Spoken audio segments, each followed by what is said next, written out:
Mai was walking one day when he met Old Woman. She greeted him and asked where he was headed. Just roaming around, said Mai. You better stop going that way or you'll meet the giant who kills everybody. Oh yeah, Itzo, don't frighten me, said Mai, who had never met one. I always kill them. I'll fight this one too and make an end of him. He's bigger and closer than you think, said Old Woman. I don't care, said Mai, deciding that the giant would be as much as a bull moose and calculating that you could kill one easily. So Mai said goodbye to Old Woman and went ahead, whistling a tune. On his way, he saw a large fallen branch that looked like a club. Picking it up, and he said to himself, I'll hit the Yaitso over the head with this. It's big enough and heavy enough to kill him. He walked on and came to a huge cave right in the middle of the path, whistling merrily. He went in. Suddenly, Mai met a woman who was crawling along on the ground. What's the matter? He asked. This change at Yeshas hat ish benatin natin, she said. I'm going to kill the giant, said Mai. And if she knew where he was hiding. Feeble as she was, the old woman laughed. You're already in the giant's belly. How can I be in his belly? Asked Mai. I haven't even met him. You probably thought it was a cave when you walked in his mouth. The woman said and sighed. It's easy to walk in, but nobody walks out. This giant is so big you can't take him with your eyes. His belly fills a whole valley. Mai threw his stick away and kept on walking. What else could he do? Soon he came across some more people lying around half dead. Are you sick? He asked.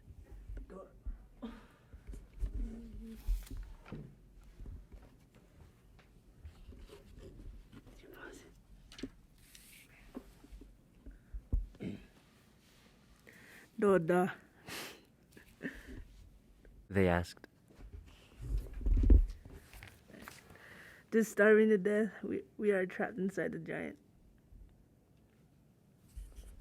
You're foolish, said Mai. If we're trapped inside the giant, then the cave walls must be the inside of his stomach. We can just cut some meat and fat from him. We never thought of that, they said. You're not as smart as I am, said Mai. Mai took his hunting knife and started cutting chunks out of the cave walls. As he had guessed, they were indeed the giant's fat and meat, and he used it to feed the starving people. He even went back and gave some meat to the woman he had met first. Then all the people that were imprisoned in the giant's belly started to feel stronger and happier, but not completely happy. You fed us. They said. And thanks, but how are we going to get out of here? Don't worry, said Mai. I'll kill the giant by stabbing him in the heart. Where is his heart? It must be around here someplace. Look at the volcano puffing and beating over there. Someone said.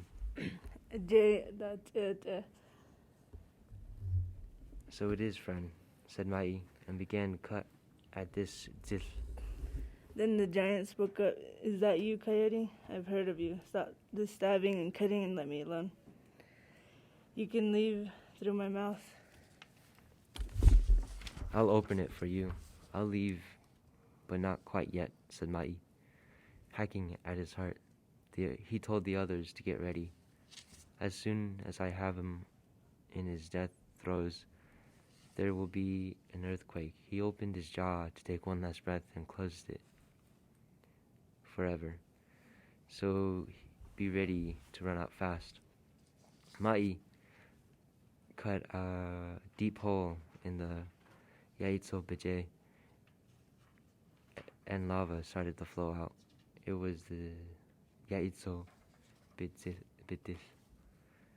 The giant groaned and ground underneath.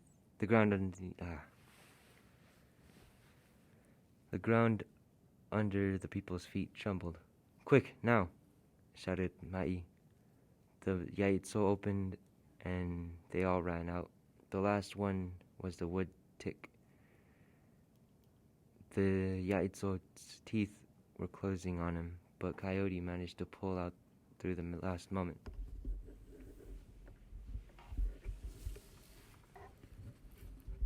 That's it. Cried the wood tick. I'm all flat. "It happened when I pulled you through," said Ma'i. "You'll always be flat from now on. Be glad you're alive," I guess I'll get used to it. said the wood tick, and he did.